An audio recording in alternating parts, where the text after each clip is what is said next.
عام طور پہ لوگ کہتے ہیں دیوبند کی بنیاد رکھی گئی 1964 میں، اور کہتے ہیں کہ 1864 میں. اچھا بھائی ان کو ذرا چپ کرا دو.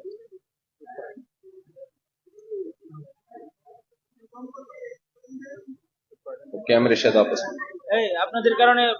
آرام سے آرام سے. بنگلہ دیش والے میں نے دیکھا جذباتی بہت ہیں، جذباتی بہت، ایک دم جوش میں آتے. 4 شادیوں پہ جوش نہیں نکل رہا تو پھر ادھر نکلے گا.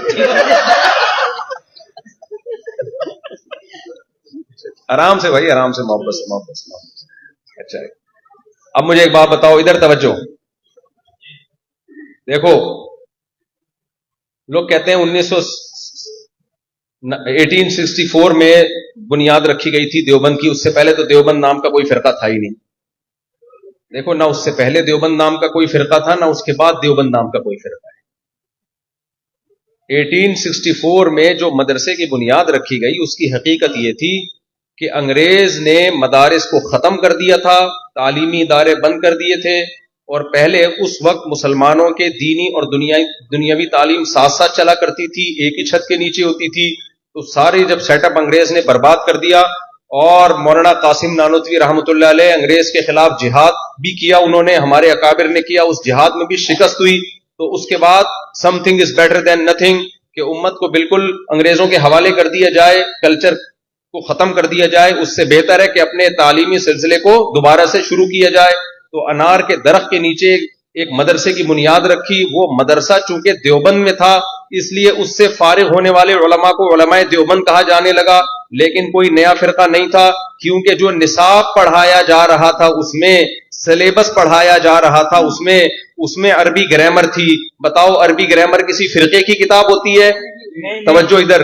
اس میں عربی ادب پڑھایا جا رہا تھا جو عرب لوگوں کی لکھی ہوئی کتابیں تھی صدیوں پہلے، مقامات حریریہ، متنبی اور نفت العرب، یہ ساری، نفت العرب تو مولانا اعزاز علی رحمۃ اللہ نے لکھی، لیکن عربی ادب کی کتابیں. تو عربی ادب کا کوئی فرقہ ہوتا ہے؟ بولو. کوئی نئی چیز پڑھائی جا رہی تھی اس میں، حدیث میں بخاری، مسلم اور صحاح ستہ کی کتابیں پڑھائی جا رہی تھی. یہ کوئی نئے فرقے کی کتاب ہے؟ یہ مسلمانوں کی کتاب ہے. اس میں فقہ کی کتابوں میں 4 فقہ تھے ہمارے پاس مرتب پڑھانے کے لیے. ایک امام ابو حنیفہ کا فقہ، ایک امام شافعی کا فقہ، ایک امام مالک کا فقہ، ایک امام احمد ابن حنبل کا فقہ. 5واں مارکیٹ میں تھا ہی نہیں کوئی مرتب، اور اب تک نہیں ہے مرتب فقہ جو قرآن و سنت سے مسائل اخذ کر کے مرتب صورت میں لکھے گئے ہوں. وہ تھا ہی نہیں مارکیٹ میں، تو پڑھاتے کیسے اس کو؟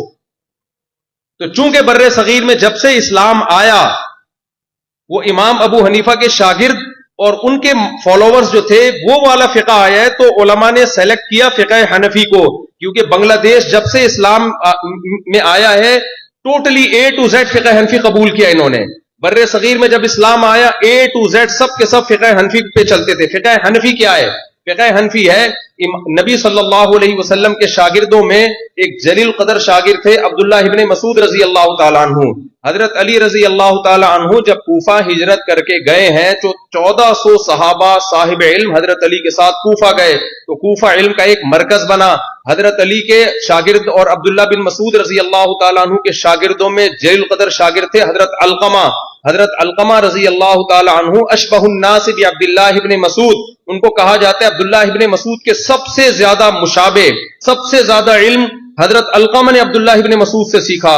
اور عبداللہ بن مسعود نے کس سے علم سیکھا؟ کوئی نیا فرقہ رکھا یا نبی کا علم تھا جو حضرت علقمہ تک ٹرانسفر کیا ہے؟ نبی کا جو علم تھا جو مشاہدے پر مبنی تھا. صحابہ کہتے ہیں ہم عبداللہ ابن مسعود کو نبی کے ساتھ اتنا زیادہ دیکھتے ایسا لگتا کہ عبداللہ ابن مسعود نبی کے خاندان کے ایک فرد ہیں. تو عبداللہ ابن مسعود نے جو علم ٹرانسفر کیا حضرت علقمہ کو، وہ کوئی نیا فرقہ، وہ دیوبندی فقہ تھا یا پیغمبر کا علم تھا؟ پیغمبر کا. پھر علقمہ رضی اللہ تعالیٰ عنہ جنہوں نے سیدہ عائشہ کی زیارت کی اور بہت سارے صحابہ کی زیارت کی، ان کے مشہور ترین شاگرد ہیں حضرت ابراہیم نخعی رحمہ اللہ تعالی، جن کا نام امام بخاری بڑے احترام سے لیتے ہیں. کوفہ کے بہت بڑے فقیہ، قرآن میں بھی، حدیث میں بھی، اور فتوے میں بھی، تفسیر میں بھی اور فقہ میں بھی. ابراہیم نخعی رحمۃ اللہ علیہ بھی تابعین میں سے تھے. پھر ابراہیم نخعی رحمۃ اللہ علیہ کے